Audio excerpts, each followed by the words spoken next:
Okay, this is going to be a really quick video because I thought we had a little bit more, and I'm allowed to 15 minutes max on these videos. But so knurling produces raised pattern on circumference of workpiece. It increases diameter and provides a gripping surface on handles, knobs, or levers.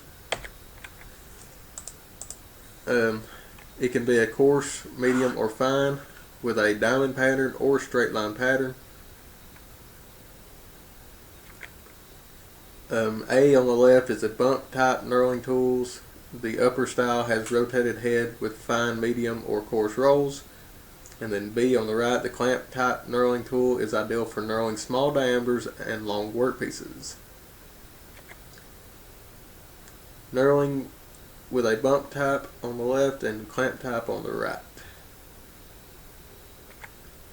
The pattern on a properly knurled surface will come to points.